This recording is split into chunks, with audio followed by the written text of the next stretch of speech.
All right, good evening, everyone. Welcome to the Mary Meyer Cook Athenaeum. My name is Bruno Yoon. I'm one of the Athenaeum Fellows this year, so in light of recent events, I'm not going to be my usual self up here tonight. I'll jump straight into the bio.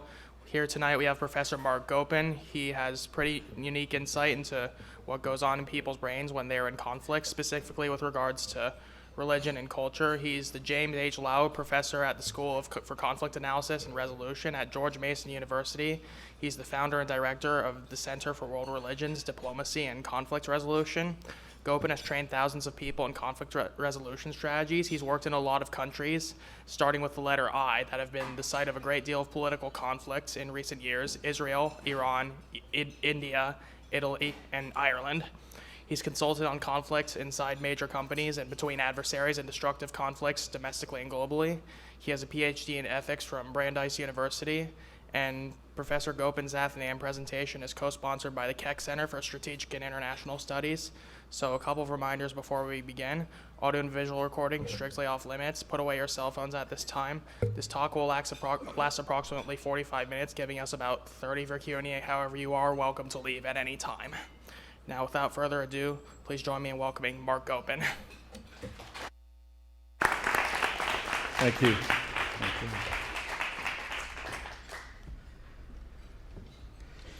you. Okay, it's a pleasure to be here.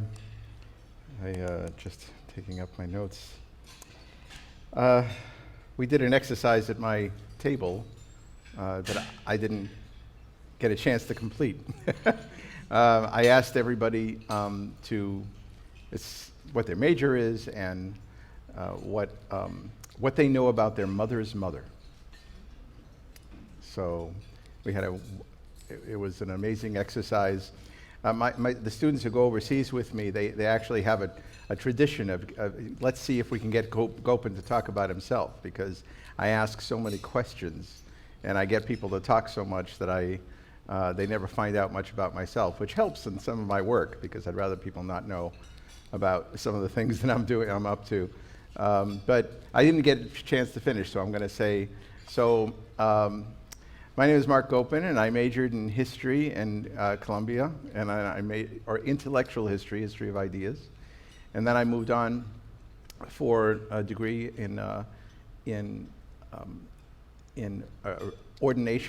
ordination in terms of rabbinic ordination in New York, and then I moved into philosophy, and particularly philosophy and ethics, and I got a PhD in moral sense theory in the 19th century of a moral sense theorist by the name of Samuel David Luzzatto, an Italian. And then my mother's mother was from Latvia, on the border of a town named Birze, but born in Riga. And she escaped sometime in the early part of the 20th century. There were pogroms, and her earliest memories were being scooped up by her brother as an invading person was coming on a horse to, kill people in the town. She's led a tough life. She seemed kind of traumatized by a lot of that and tended to view things. She was very, very poor. But she worked in a factory much of her life in Boston, and my whole family comes from Boston since 1910. And what else about my grandmother? She lived with us eventually. She had hardening of the arteries, and she started to confuse me with her only son, who was killed in an accident when he was 4 years old in Boston. And that tragedy impacted itself on her whole personality, and she cried for 20 years. Clearly, she didn't have therapy for a trauma that stayed with her. And then it kind of infected my mother as well in terms of worldviews. And I'm going to talk a little about that tonight. And that's a good lead into what I'm fascinated by. One person at the table, I think it was Roxanne, mentioned that the field of conflict analysis and resolution doesn't pay enough attention to social and psychological factors in global problems and in domestic problems. And it's kind of a bit of a stepchild to talk about psychology, and there's a logic to why that happens. And the logic is that both that the logic is that from a point of view of a psychologist and psychological training, the training is focused on one person in therapy. The idea, and then MSWs and social work sometimes do group work. But the more you move out of small groups, the more uncomfortable the field is with the concept of the sources of injury, the sources of healing, the sources of social change. The idea of moving from individual analysis to global analysis is very uncomfortable for most of the profession. When they did, there was diametrically opposed kind of philosophizing that went on among the greats, like Rollo May and Erik Erikson and Freud and Erich Fromm, and depending on their own worldview, and whether they had a sad worldview, a pessimistic worldview, or an optimistic worldview, it would color the way they applied psychology to the world. One person who's decided to make a science of understanding the relationship between your psychological responses to things and attitudes to optimism and pessimism is Marty Seligman, who is the great psychologist of a scientific understanding of depression, which he spent 20 years of his life on, until he became depressed about the fact that all he was studying was depression. And he actually made a move towards optimism, because in a very postmodern move, and you all know what I mean by in a postmodern sense, that there is far more in this world that we create by our every thought than we realize. That we are, it's not just a world out there, we are creating the world as we name it, as we use the power of words. And every word, Marty started doing what he called a cave analysis, content analysis, and the use of verbiage, to start studying the sources of optimism and pessimism in the history of families, in the history of how people describe themselves over a period of 60 years, because there was a longitudinal study in Berkeley and other places of detailed lives, biographies, autobiographies, and interviews for many, many years. So he realized that this is a place, he describes this in his book, Learned Optimism, that this is a way to trace what are the sources of how we create ourselves and invent ourselves based on the power of the word. And what astonished me in recent years, and the reason I was so fascinated by this, is because I have done such difficult and rather masochistic work for 30 years to deal with people in hot conflict zones, people who are directly experiencing trauma. And I was interested in the failure of political science and sociology and economics to explain many of the bizarre behaviors that get us to kill each other, that get us to go from legitimate conflict and rational conflict, where we're arguing over best use of resources, best use of the kitchen in your dorm, to really destroying the other person. How does it move from that logical and positive sense of conflict to a highly destructive one? And so we have many different fields. Most of our fields, just like Marty Seligman noticed, most of our fields are infected by the fact that many of us grew up in the post-World War II era trying to understand, and much of 20th century thinking is trying to understand the nature of how we get to be so uniquely evil as human beings. They were so shocked by the fact that 20 million could be killed in World War I, just shooting at each other with no real strategy. And then 40 million in World War II, that it shocked an entire generation of thinkers, but in many ways it shocked them into thinking only negatively. They looked for what's wrong with us. And then it turns out there's this whole world out there when you look at what's right with us. And when you look at what's right with us, you're immediately accused of being naive. But that's just part of the syndrome of being stuck in pessimism or depression.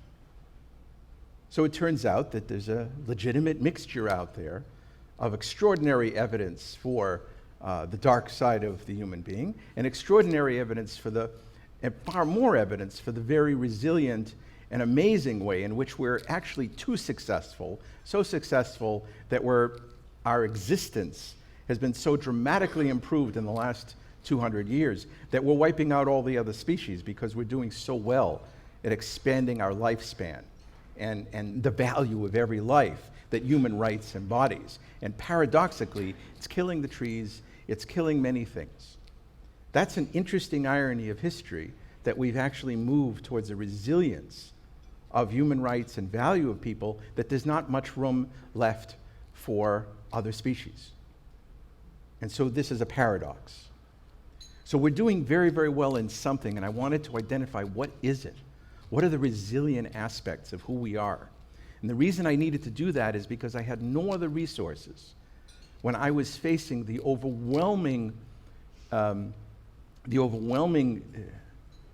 trauma to my own body of absorbing the pain of people who'd lost so many other people, of endless stories from, and being a bridge. In other words, many people cope with this and go to conflict zones, or they're part of a conflict zone, and the way they cope is by only hearing ever one side of the story. And they have complete empathy for that side of the story. And then they can cope because they see good over here and evil over there. And the world is safe. It's a good construct. It's calm. But if you are a bridge and you're constantly going between those two narratives, or 5 or 10 narratives, which is actually the reality, you start to fall apart. Because when you empathize with that many different points of view about the same situation, it literally makes you insane. And the psychologists will call it cognitive dissonance. They'll call it anxiety. And anxiety and depression are two sides of the same coin.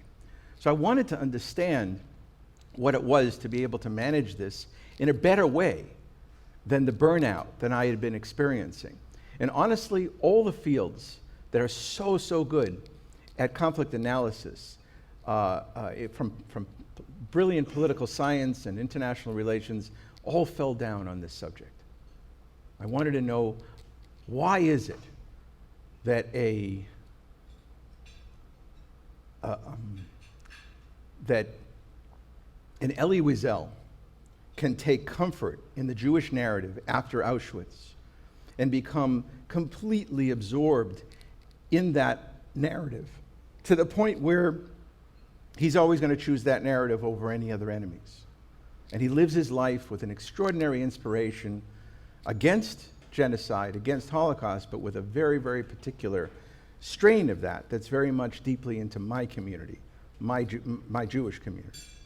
Whereas Viktor Frankl, also Jewish, comes out of the Holocaust and comes out of the same Auschwitz with an unbelievable story of optimism and resilience that starts to reflect some of the deepest things we know now in cognitive science, and also that we know from the history of philosophy and wisdom. And that is the power of discovering meaning, and the meaning for your life through caring for others. That's the essential message of Viktor Frankl's genius career in logotherapy and all of that work in Vienna that affected so many people for decades, was essentially that message, that with meaning, no one can ever take away your ability, even in a concentration camp, with your ability to live for the sake of another. So with your dying breath, you give your last crumb to someone else, and it becomes a meaning for your existence. That's extraordinary. And then I started to see that in many ways, through something that social scientists have a hard time with, called free will, we choose to create ourselves, and we choose to create our reality. But we're very, very primitive at knowing what the heck we're doing. We're all sort of in a chaos in the midst of conflict. In the United States, we have a very serious conflict. We always have had it. We've never really worked on it. And the reason why it's a serious conflict is not because we disagree about taxes. It's because the conflict comes to the point of an existential wish for the other to be eliminated. And that is serious. That is that's the precursors to civil war, to genocides, to ethnic cleansing, etc. So this is, people have noticed that in the last few years, last 10 years, religious differences have become far less important in left-right fights as much as political affiliation. So it is becoming a tribal war of a certain kind. So I became fascinated by this question of how to cultivate the opposite and how to do it even in the middle of a war zone. How is it that when I've worked in Syria for 15 years, I worked starting in 2003, I worked inside the police state before the genocide and revolution, and then right up until 2011 inside Syria. And I worked with the secret police around me all the time, and with my students, I brought them eventually, and that was one kind of intervention. And how do you survive in a police state and do something positive? That was what was on my brain. And the amazing thing is that the survival instinct was the same as what started to work from a conflict resolution point of view. And that is that when you know that everywhere you are, somebody is listening to your voice, the walls are listening, you have to, and you know that because politically you're not going to be put in jail, but your friends will, which became a trauma for me, a physical trauma in my body. It was so bad that when I would come back to the United States, I would not feel comfortable speaking to anybody because I was so used to watching every single word lest I get somebody in jail. And so I would come back and I would keep the trauma with me in my body. And many, many immigrants have that. Many, many people, immigrant communities have that. It stays with you. And so I figured out positive psychology, appreciative inquiry. It turns out that you can do anything as long as you use positive words. Even the word conflict resolution was not allowed in Syria because the Minister of Information told me, frankly, that there are no conflicts here. That was in 2006. And so it was offensive to use the word conflict resolution. Fine. So I never said it. We talked about diplomacy. We got up there and we said the same things. And I was on TV a lot in Syria. And I had to watch every single word I said because they would examine it in the newspapers because they were looking to see, am I a Zionist spy? Am I a spy from Israel? Am I this? Am I that? What are the Americans going to do? Are they going to drop bombs in 2006 or not? Because they were terrified that Bush was going to go next to Syria after Iraq.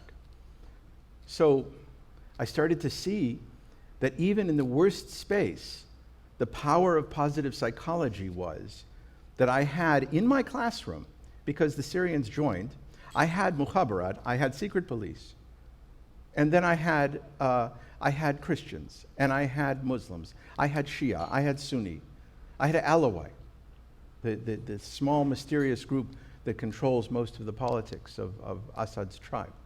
I had them all in the same classroom. And I figured out a way that every word could be meaningful to all of them. And that's was an interesting task for my brain. It was an interesting task for my psychological health of what I was teaching my own Syrian students about how you can manage.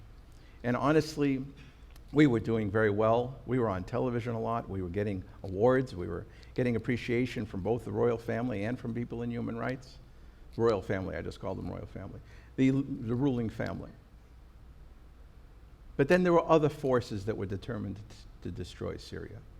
There is a proxy war across the region that it's like a tsunami between, on the one side, the jihadists funded by the Gulf Sunni states, which we fund with our cars, and then on the other side, the Iranian regime, and they have been at war with each other through Lebanon, Iraq, Syria, and now the total destruction of Yemen, year after year after year, and global politics just enables it. And it's a very, very painful thing to see because no matter what we did, and no matter how many lives we tried to save, we couldn't stop that tsunami. So then conflict resolution becomes something with what can you do, who can you save? And so after 2012, I left Syria, going there, and I moved into the refugee camps with my students and with others in Jordan and in Turkey. And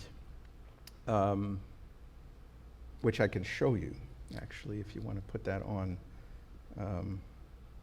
Thank you. This isn't the order I planned to. So this is some of the work that you can see, and this was from 2016. And this work was, I never in my wildest dreams thought I'd be doing this with my life. Here I am. Syria was the most violently opposed to Israel. There's crazy, crazy stuff. It harbored Nazis for the 60s and 70s. I was terrified to be there at every moment. And here I was in the refugee camps. This is me with an extraordinary man of great dignity. And Syrians are so resilient. And we were just embracing and working with people on their resilient qualities. And it turned out that in that process of care and compassion was extraordinary lessons on resilience in the worst of circumstances. First of all, you'll see a preponderance of women and children, which is very, very untypical of international work. I go back and, Brookings and all the other fancy institutions, they don't want to see pictures of women and children. They wanted to see serious politics. Well, the fact is that the women here were the only ones doing serious coexistence work across enemy lines. They were sitting there, Sunni and Christian and secular and feminist together, figuring out constitutions, figuring out how to live together, but first caring for the children together. And that was the bridge. That was the bridge. And this is where I look at this visioning, the positive use of imagination, which approaches the higher brain and the capacity for compassion. That's when I started to realize that there's a different way to approach this. There's a different way to approach this than normal approaches to political science. And that's where, that's where I came up with this, which is in a book. This is called The Cultivation of Compassionate Reasoning as a New Approach to Conflict Resolution, Genocide Prevention, and Human Rights Training. This is, let me see if I can find, this is in this book, Confronting Religious Violence, a Counter-Narrative, this is in there, roughly speaking.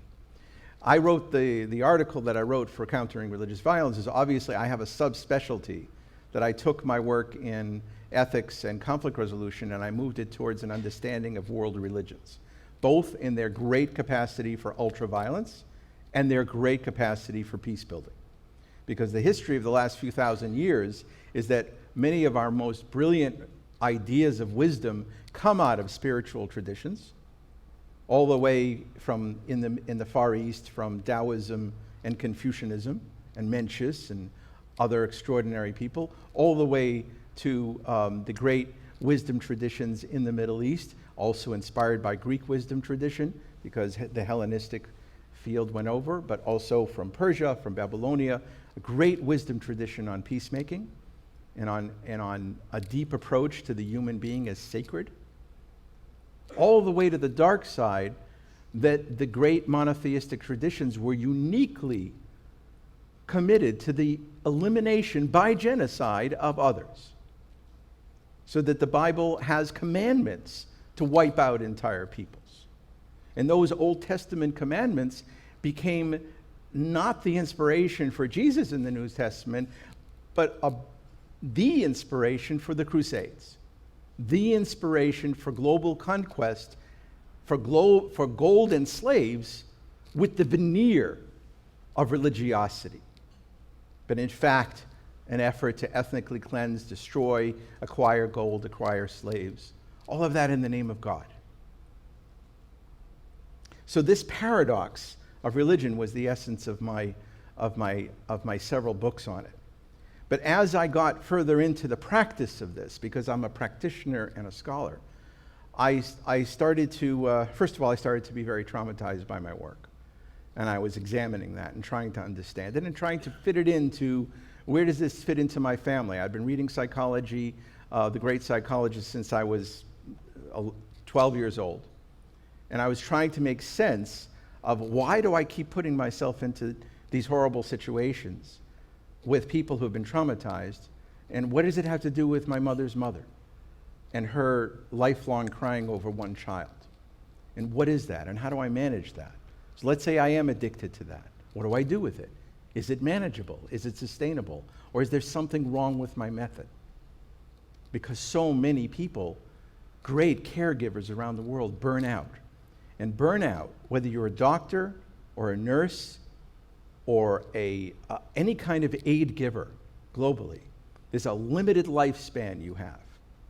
Because it turns out that empathy slowly kills you. Empathy is something that is always seen in the history of ethics as a positive word. But that's not where the science is leading us. The science is leading us to a clear distinction between what in English we have as a word compassion, or in Italian compassione, and empathy. And they lead to two different things. And so we were trying to, as I started to study the neuroscience literature of this in the last few years, that has been deeply influenced by Tibetan and Buddhist traditions from the Dalai Lama, was that there's something magical about compassion that isn't in empathy. And that on the contrary, empathy burns people out and compassion makes people live. Harking back to Viktor Frankl and others in moral sense theory going back hundreds of years. And this is the difference. Let me show you if I can get to that. Yeah. So this is an amazing young researcher by the name of Olga Klimecki, I think Swedish or Swiss, I'm not sure. And she worked with Tanya Zinger, and they started to do research on the impact of compassion versus empathy training in the human brain. And this is what they came up with. And you can read this on your own in current biology. But what they came up with is this difference. I'll show you in a simple chart.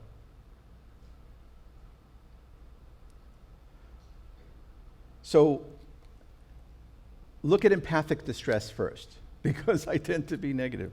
But empathic distress, self-related emotion, negative feelings, stress, poor health and burnout, and withdrawal and non-social behavior. That is a typical characteristic of what's called empathy.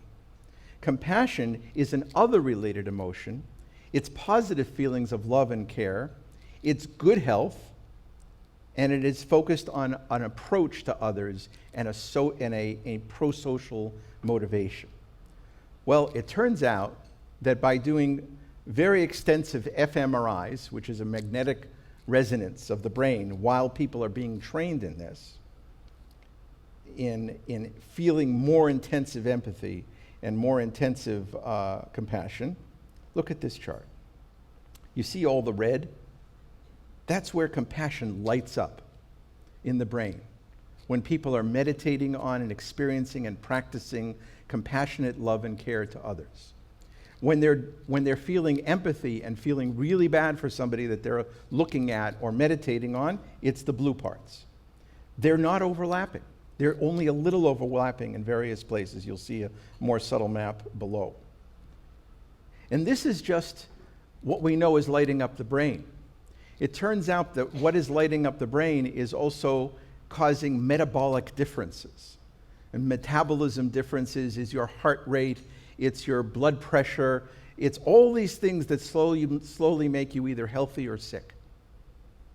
And those are also going on, and there are other psychologists and doctors measuring that and looking into this. I was part of a Alliance for Peacebuilding research project for several years. It's ongoing with an amazing man, Jeremy Richmond, who runs a foundation on the East Coast, and he lost his child in one of the mass shootings in Connecticut. I forget the name of the place in Connecticut that lost all the children. Do you remember that? Yeah, Sandy Hook. That was a real turning point. And he's an amazing, resilient person, and he's heading up some of this research with us on this curious thing called compassion. And here's another amazing aspect of it that's coalescing at this point. This is called neural plasticity. And it turns out that neural plasticity means that it's not just that places are lighting up in the brain when you do something, it's that anatomically the brain is changing. Which means that when you light up the brain, there are parts that are getting bigger at the atomic level. So that when you concentrate on memorizing for your classes, we now know there's been experiments by other neuroscientists to demonstrate a microscopic, tiny micronic shift in the hypothalamus and other places where you memorize. So you're literally growing your brain. So when you have empathic distress, and you sit there year after year feeling everybody's pain, you're growing that part of your brain, and it's taking over other parts, which is what trauma is. So when I even say that, I start getting, I have memories. I have very bad memories, and they've proven that the memories of my friends in Syria and other places are now part of my brain. They're now part of my anatomy. And that if I want to counterbalance that, I have a solution, according to Klemecki's research. And that is to strengthen a countervailing metabolic system, neurological, neuroplastic metabolic system. And that is the capacity for love and care. So that if every time I feel and remember the horror of one of my young my young Syrian friends, and I see what he saw, and it strengthens that distress in me, I have to do something for him. I have to care for him. I have to call him up and see how he is. I have to give him a surprising gift. And that's going to heal the other part of my brain or counterbalance it. This is real. This is at the anatomic level. We may be at a better space of taking traumatized people in war zones. And 90% of the kids in Gaza are traumatized. Most people in conflict zones, when they measure them, are traumatized. The victors and the oppressors and the oppressed. And so there is a possibility of rewiring the brain in such a way, and especially selling it as healthy for you, that may be able to undo some of the addiction to war, the addiction to violence. After all, one of the reasons why people keep at a war is because they don't want the other people to have died in vain. Everybody who's familiar with war zones knows that the guilt associated with stopping killing is mostly associated with an empathic distress with the people who didn't make it. I begged my Syrian friends in 2012. In 2013, I said, you made a point. It was a radical dictatorship before. You got out there, go home. You're not going to win. They're actually putting you on the streets to get slaughtered. There are people telling you to go on the streets in order for you to be martyred, in order to rise up the whole Middle East. Don't do it. Go home. And let's find another way. And they didn't, because there were forces that were telling those mosques to put everybody out there on Fridays to get killed, even though they knew they couldn't win. If I told you some of the details, the details of paying cash to different resistance groups and not allowing them to work together because they were competing countries feeding the different resistance groups so that they could never win.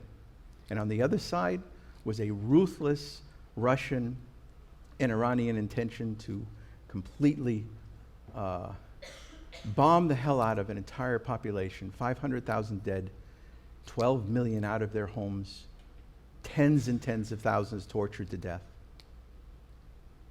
in a systematic way. So I worked with these survivors who were incredible activists. I worked with a woman who was like Matahari.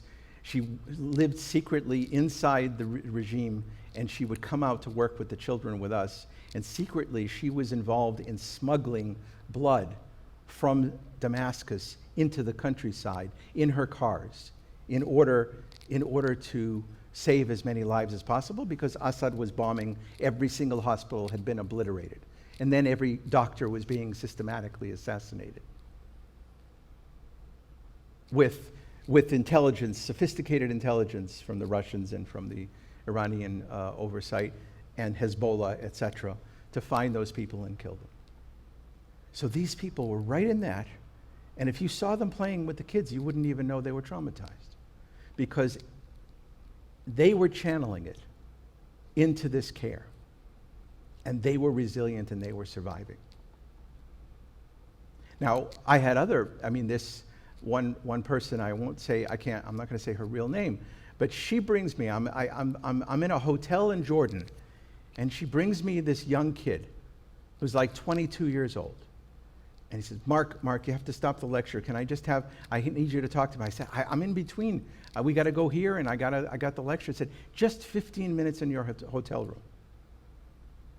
And so I started shaking, because I knew this was going to be difficult.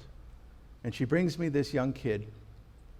He turns out to be a brilliant physicist from the far east of Syria, apparently from privileged families, because the people running the resistance were all from privileged families.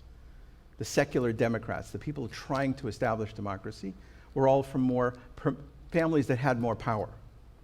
But they were being hunted, and he was being hunted. And he lost his brother to, his town was divided. One side was being tormented by ISIS, the other side by the regime. His brother was finally captured by ISIS and murdered, and his brother was the favorite, and his father never forgave him. And so he was so broken that he had all the intelligence on special discs to be able to infiltrate ISIS, get the information, and then get out and sell it to the different intelligence agencies. And he was going to go in. And we knew it was a suicide mission. So I had 15 minutes to try and convince this kid to not commit suicide by going into the heart of ISIS. What do I do with a 22-year-old kid? So this is something that went into my body in a deep way as empathic distress for years to come. And I figured out on the spot, what I did with him. I realized that he needed a father. His father had abandoned him. And I did something crazy. It was really crazy. It was totally un-PC. Oh my God, how un-PC it was. I said, I know a lot of religion, okay? I know Judaism cold. I know actually a lot of Islam more than Muslims. And I said to him, do you know for the last 600 years that rabbis and imams work together on the law? Which is actually true. There were rabbis and imams in many, many places in the last 500 years used to cooperate on figuring out Sharia and figuring out Jewish law and its application. So I said, I'm a rabbi, I'm your imam, I forbid you to go. It's against Islamic law for you to leave. And then I said, I'm your father. I threw the book at him. I said, I'm like a father because a rabbinic authority is like a father. I said, you cannot go. And he didn't. And he's survived very, very wounded. But we have him doing much, much more constructive things. He's still fighting that war. But he's fighting it as a Democrat, which is very rare in that region. And he's an extraordinary person, but very, very wounded. So I did everything I could in the situation, but what I had not discovered was Klemenki and Singer's work. I did not know there was a way for me to do that with far greater empathy, with compassion, and the use of reason in a way that would make me happy and resilient. And that's where my research is focused now, on how we can use these two great concepts of the Enlightenment. Because I don't know if you know, but compassion is a deeply rooted idea of the Enlightenment for the last few hundred years. The human rights doctrines, the human rights commitments of dozens of philosophers that rose up across Europe and created the concept of human rights came out of moral sense theory, greater compassion, utilitarian thinking of what is the greatest happiness for the greatest number, or in a Dalai Lama-esque move, the least amount of suffering for the most people. That consequentialist approach, for those of you who know philosophy, that is something that evolved in the last few hundred years. And it has become a hypnotic, positive addiction of the human psyche. Because human rights has absolutely no reality in the real world. There is no biology of human rights. There's no institution. It's not like an atomic equation. It has no physics to it. It's there because we willed it to be there. It's there because Kant conceived of the goodwill as the essential thing that creates our reality. It's there because of so many great philosophers that decided that there's nothing higher than compassion in terms of the building of society. And then consequentialism comes along and say, okay, if we need to be compassionate to everybody, how do we do that? Rules, laws, social contracts, despite and overcoming differences between us. That modern idea, that revolutionary idea, is the most hypnotic thing I've ever seen. I sit there in Syria with people from not just conservative families, but militant families. People who'd killed each other in the 1980s, who barely talked to each other. They shared an absolute commitment to how we can install human rights, how we can carve out a space wherever we can in Syria for human rights and human rights education. It's the most hypnotic idea I've ever seen in all of my work. And it's a construct of the brain.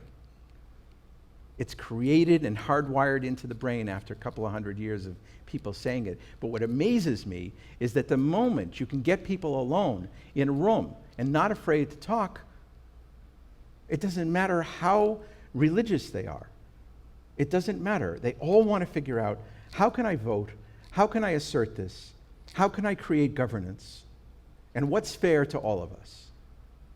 So these ideas that actually democracy was founded on, despite all the warts of the United States with its own genocidal past and its own slavery, was that the founding ideas of the founding fathers and mothers was an extraordinarily hypnotic idea, so that there are more people aspiring to human rights and fighting for human rights in more places on earth than ever in human history. And that's because we shifted the brain. We shifted the anatomy of the brain with hope, with vision, with determination to do something meaningful for all people. We took Viktor Frankl's insight about an Auschwitz moment of a piece of bread, and we made it into a global intentionality. That's what Kant did in his amazing prophetic work, Perpetual Peace, already in the 1800s. He conceived of the United Nations. And then Raphael Lemkin, who lost 58 members of his family in the Holocaust, fought at the United Nations for the establishment of those principles of genocide prevention and genocide laws, and he lost 58 members of his family. I sat with people who lost 58 members of their family. I got them through hell, but unfortunately the way I did it was by internalizing their hell into me. So I've never been able to get it out of my head. But at least I think I'm starting to get better at what that process is and how it can be done in a beautiful, resilient way. Many of you we've all been to doctors. We've all been to different rooms. We've all been with family to an emergency room. You can tell which caregivers have intuitively gone through this process and which have not. You can see it in their eyes. You can see the kindness, and then you can see the pain and avoidance in others who are absolutely overwhelmed. So I think we're at the beginning. We're still very primitive, but we are at the beginning of discovering a way to deal with pain and human suffering in a way that will move people in a much better direction for themselves and for others. Because think of it, if you figure out a way to do this for yourself, you're modeling something. And then people will immediately empathize and identify with your inner brain workings. We know this is fact now. I absorb what you guys are thinking. It changes my brain. We told stories about mothers. It's all in my head now. It's changed me. And that's what we can do more intentionally in our educational system. The final aspect of where I want to go with this is just, I'll leave you with this thought. We clearly are in trouble in many places in the West. We are in an age of demagoguery.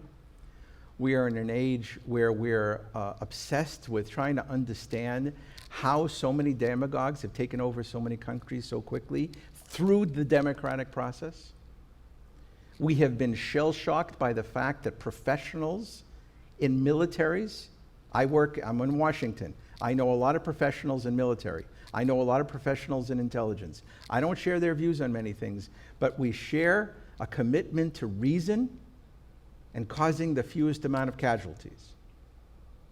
And these are people at I've been at the highest place in the Pentagon, and in a meeting. And, there's so much we share. It's not like Vietnam. It's not like 50 years ago. There's a lot to share. And we're all shell-shocked by the fact that the political system of democracy allows for complete regression and to be elected for the most barbaric instincts. That racism, that hatred can get you elected. We should have known that by studying what happened with Hitler and Mussolini. We should have known that we're fragile and that there's other parts of us that are very easily led. Stanley Milgram explained this to us decades and decades ago, that with the right kind of command structure, we all become infantilized and want to follow a leader.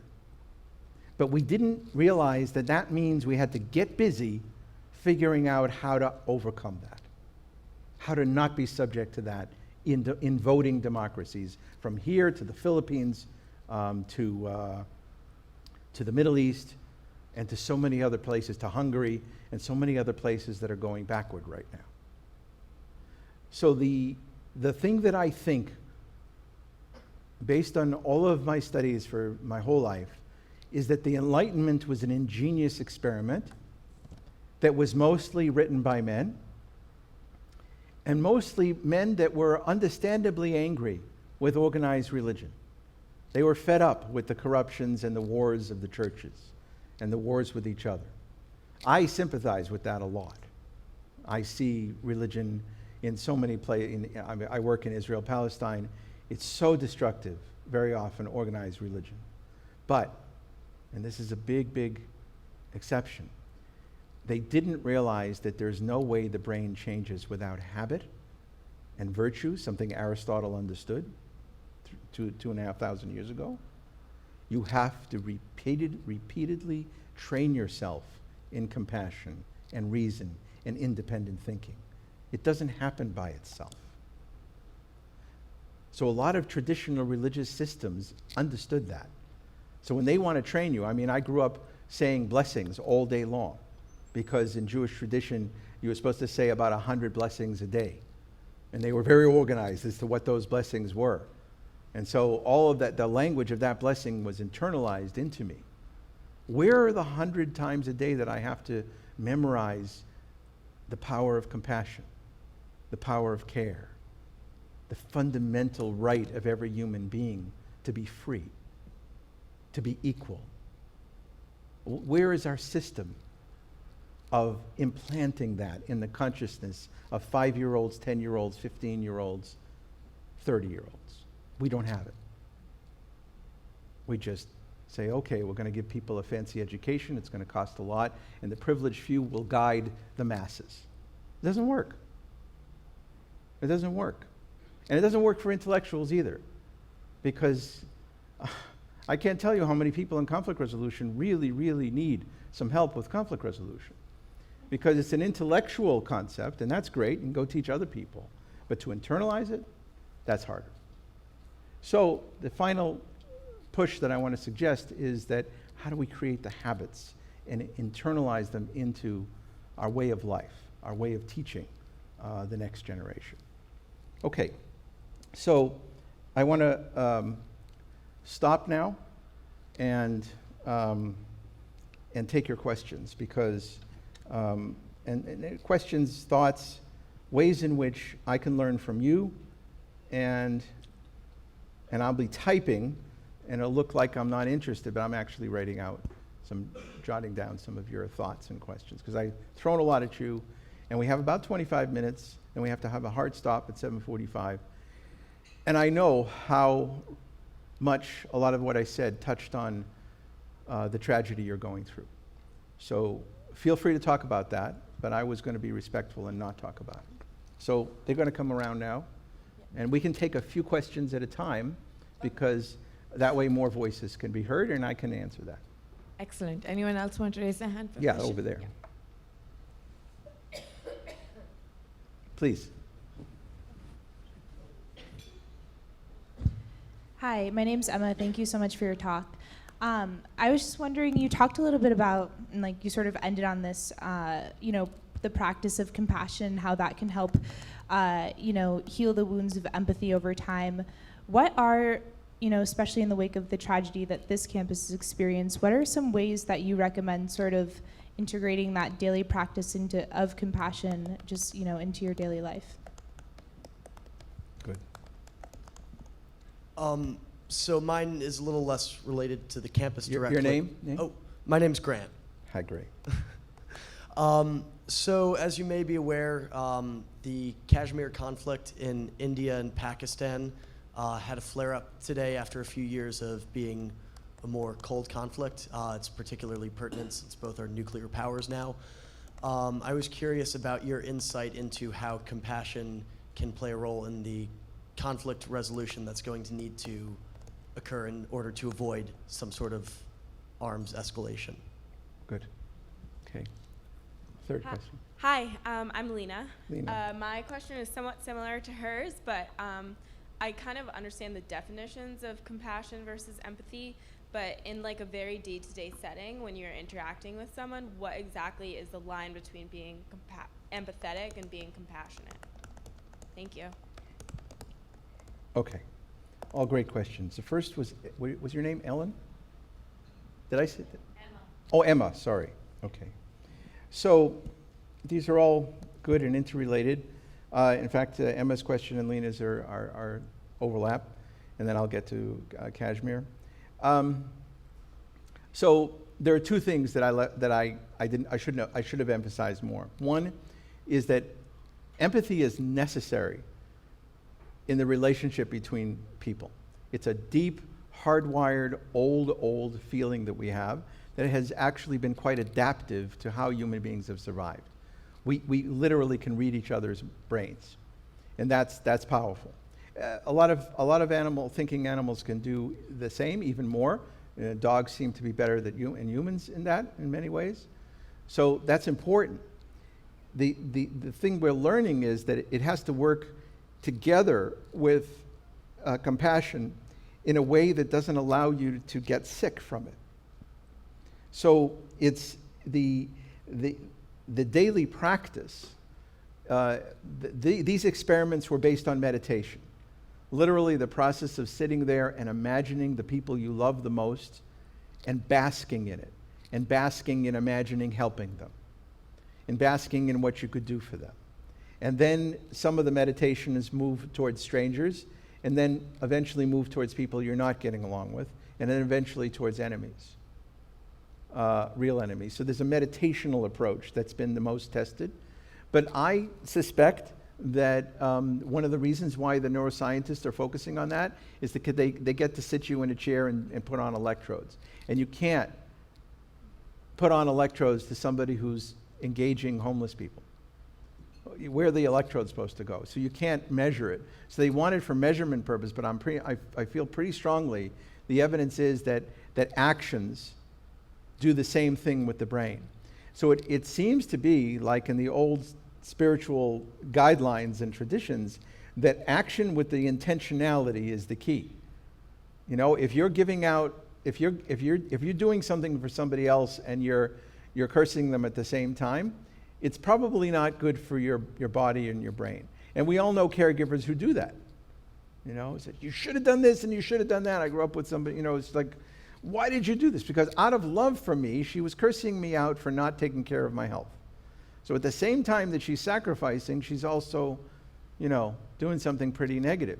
That's not great. It's not great for the recipient. It's not great for the caregiver. So it seems to be that action coupled with a certain way of thinking that takes practice makes the action into something that is transformative, that is joyful. And that's the key, is how whatever this is can be joyful. So it actually is a discipline that takes a great deal of practice. So all I want to do is suggest that these changes can be of our anatomy are possible. We have the evidence for it. And then there's something called epigenetics, which I know very little about, except for because everybody's a little bit mystified. But it does seem that some of the hard wiring that we're changing in ourselves can be passed on genetically. So we literally have some possibilities of evolving in a very real sense by shifting our habits towards greater emphasis on compassion. Even though the empathy is there, it's going to be there, you feel it naturally, but it's like a shift. So even when I think about my young friend Zizo in Syria, I try to start to shift my memories away from the horrors he described to me and towards the laughter, the hugs we did, the fun we had, and I just try to keep on reforming my own brain towards those memories in order to motivate me to not withdraw. By the way, this is another crazy thing, is that the anterior signalate and the other parts of the brain that are involved and implicated in empathy are deeper in your brain. But the prefrontal cortex is a little bit closer to the outside. So literally, there is some sort of relationship between inside and becoming withdrawn. We call it becoming withdrawn, versus being loving, being an expansive feeling. So, and it's very connected to the more you practice the compassion, the more that your reason, the old style was that compassion was a feminine emotion, it gets in the way of reason. We now know it's the opposite.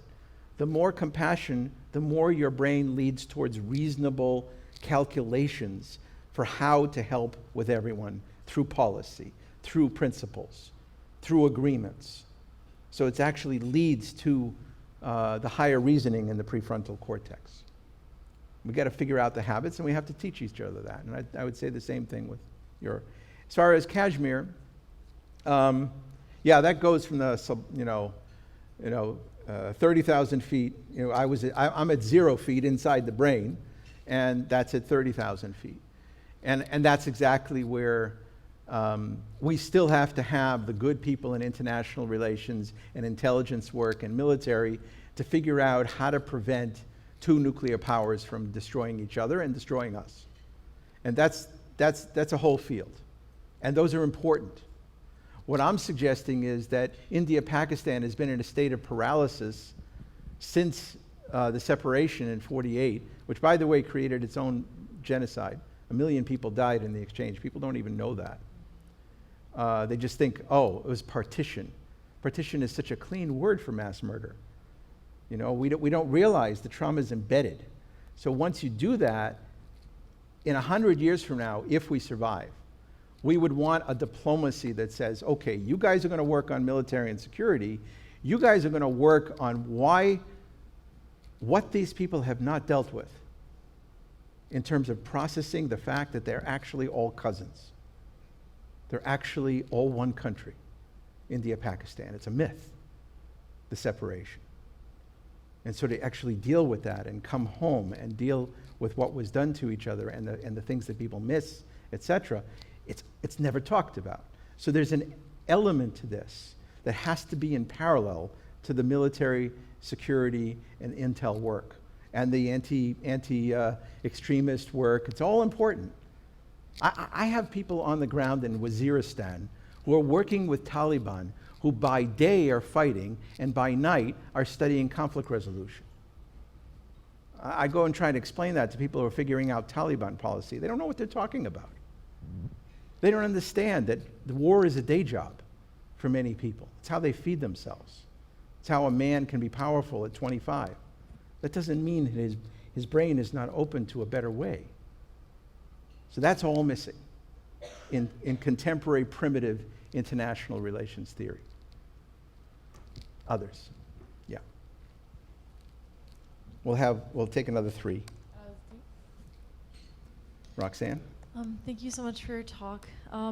In philosophy and reasoning, logos is perceived as superior to pathos in terms of forms of rhetoric, and I'm wondering if that same dichotomy kind of mirrors compassion versus empathy, and if the difference between them relies on the way that you reason with people, whether through logic or emotion. And so I'm wondering, does compassion, rely on both or just one? And in addition to that, I'm wondering if, forgot my second question. That's okay. Sorry about that. It's good. And we have, yes? Hi, so my name's Sky. Last semester I talked to a former State Department official named Maro Youssef, and while stationed in Bahrain, she dealt a lot with NGOs who are, worried about serious humanitarian concerns, and eventually she felt that she had to leave her post due to the magnitude of the human trauma and suffering that she engaged with. And so my question is, how do we reconcile the fact that crucial posts that have to deal with really essential questions of human rights and humanity often self-select out people who are most inclined to give that empathy, and instead, places like the State Department employ people who are more capable to rationalize things like that and put aside their empathy for the interests of the state? Great. Excellent question. Yes? Hi, my name is Jenny. Thank you so much for your talk. My question is, you promote a lot of Enlightenment thought in your theory, but how do you deal with criticisms of the fact that Enlightenment thought played a major role inside of Germany prior to the Holocaust and failed to protect from that unraveling, and now continuing with Enlightenment thought following the Holocaust? How would you deal with those criticisms? Okay. Okay, good. Gentleman over here, did you? Oh, I'm sorry. Are we doing 3 at a time? What'd you say? Oh, I thought we were doing 3 questions at a time. Okay. I'm open to one more. Yeah. Is there a Okay. Hello, my name is Sudha. This Sudha. is to follow up with the question on India and Pakistan. I think one of the major problems is not the bad relationship between India and Pakistan right now, but homegrown terror in India. That is, you have Indian Muslims within what is Indian Kashmir becoming suicide bombers and fighting against the army. That is, they are radicalized. It's a kind of a jihadi movement, and it's extremely unfortunate. Right. And they're all people who are between 20, 25, and so on. How does one deal with that? That has become one of the major problems, which is in a way overshadowing the international relations problem. Yes. Because we are having it at home. Okay. It's not really, it is coming from across the border, the radicalization somehow. Right. But why is it possible for them to do it to young people within Kashmir, Yes. and how does one deal with it? Yes. Okay. I think that's enough for now, and then we'll see if there's more time.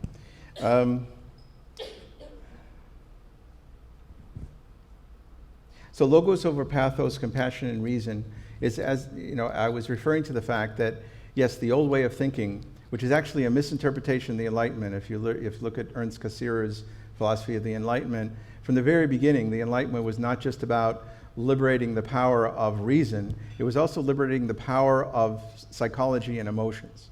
There was a deep exploration among many of the great thinkers of the Enlightenment of emotion and what it is. And that's where a lot of the moral sense theory came from, etc. So there's a kind of bastardization of the Enlightenment that very often goes on, just like social Darwinism, where people use religion for their own secular purposes. They use ideology and movements for their own purposes. And this is where we all have to be a little bit more thinking, discriminating, and skeptical when we see an idea, like a capitalism or socialism or something, being used for somebody to get power. Because the great undoing of most great ideas is the way in which it's used for power. So one of the ways in which the Enlightenment got abused was that somehow this rationalism, which actually, the Cartesianism and others, was somehow that thinking people are more capable of making the decisions for the rest of us than women, than children, than people of color. And so it actually became, and this goes to your question about the Holocaust, there are ways in which even the Enlightenment was used as a way to steal other people's stuff, go to war against other people, because we're going to take care of you, because we're the more enlightened ones, we're the literate ones, we're the ones that have one God, so on and so forth. These are all utilizations of ideas in order to beat somebody down. Now, what I'm talking about, which is a very specific kind of discipline, and what the Dalai Lama is talking about, and all the great ethical thinkers, from Epicurus on one side to Aristotle and the other pre-Socratics, they all had a notion that this only works with a great deal of personal discipline. And the personal discipline I'm suggesting is that empathy comes naturally to us, and it's necessary, but it can be destructive. But compassion is something that can come naturally to those who've had good influence on that, but a lot of us have to train ourselves on how to do it in a way that is sustainable and productive. But the second stage of that, which does have to do with the Enlightenment, is that reason. The research now is that reason functions better. Calculation, the more compassionate people are. Because think about it. When you have a great deal of compassion, it means that you're bonding with everybody in a room, but they all disagree with each other about a dozen things. It has to trigger the logic of rules and governance and compromise in order to have compassion for everybody in the same room. The problem is that that room is usually too small. The true reason, the way that Kant understood it and others, is that if you're not careful, you're just going to think about the people in your room within the boundaries of your country, and then you're going to be at war with everybody else. So you might be very compassionate and reasonable with fellow Americans, but we can bomb the hell out of everybody else. And that happens in every single society, every single religion.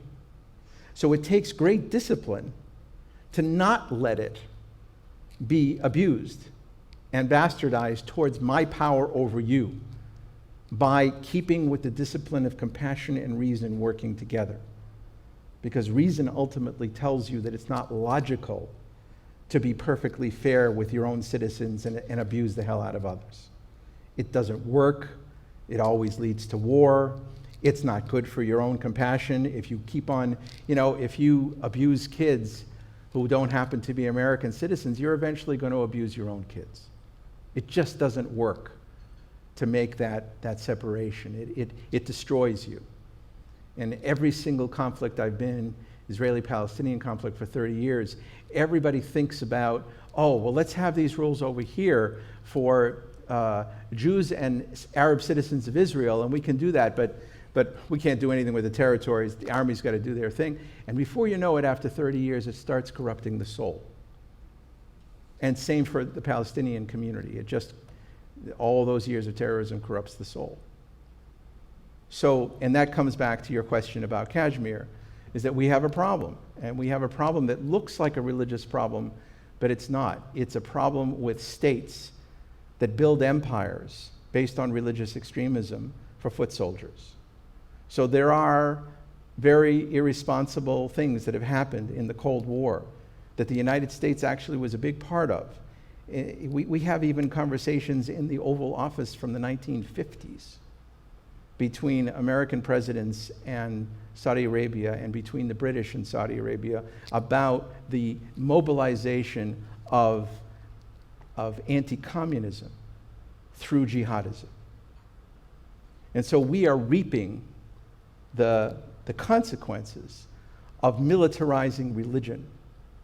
And as you know, India also has a party now of that nature. It didn't start that way, The Congress Party wasn't like that. Gandhi certainly wasn't like that. But the longer you persist in war, the more enemies start to mirror each other's behavior. So I agree with you with the problem of jihadists in Kashmir, absolutely. And you got to trace the money, follow the money. And the money invariably comes to interested states. Interested states. When I met with 100 imams at one point in Afghanistan. And we're the only ones, everybody else was afraid of them. And we met with them in Kabul and then also in Istanbul. And it was amazing to me. These guys, everybody's afraid of them. They were Taliban. You don't know if they're going to blow themselves up and everything. The first thing they said to him was, we don't have a problem with women's rights. He said, talk to ISI, the Pakistani intelligence. And so they said, this is an operation. And this happens all the time. That what looks religious, everybody thinks that the West Bank and Israel is a religious thing. Not when you look at how the politics and the military went. Everybody thinks that Hamas is religious. Well, yeah, a lot of the foot soldiers are. A lot of people are on the more conservative side. But that's not the way the funding goes. I cannot tell you how many interested parties there are to make sure there will never be a Syrian democracy, secular democracy. There will never be a Palestinian secular democracy. People want to blame it on the Israelis. People want to blame it on this. Look for the danger of a secular democracy in the Middle East to every single empire based on royalty and privilege of a few families. So we have to use our intelligence and our compassion to make things, to combine them in order to get to a more optimal place. Yes, last question from Sky. And I'd have to ask you more what you mean about, we don't have time about the Holocaust and the Enlightenment. If you mean that a lot of Enlightenment figures were anti-Semitic, absolutely. But that's the whole point, is that everybody's imperfect in their generation, and you move with that. So Dickens pioneered empathy across class lines, but he was an anti-Semite. Okay, live with it. Move it towards something better. And in every generation, there are people, my whole community, everybody was not tolerant of homosexuals just a short time ago. Made jokes. Nobody knew. Now it's all changed, just in a space of 30 years in my own traditional community. So I think things can evolve, and things can certainly evolve with the Enlightenment figures that had their own flaws. And as far as the NGO in Bahrain and State Department, believe me, there are many people in State Department that are there. They know, they figure out a way to be powerful. They figured out a way to help people despite the structures that prevent them from doing so.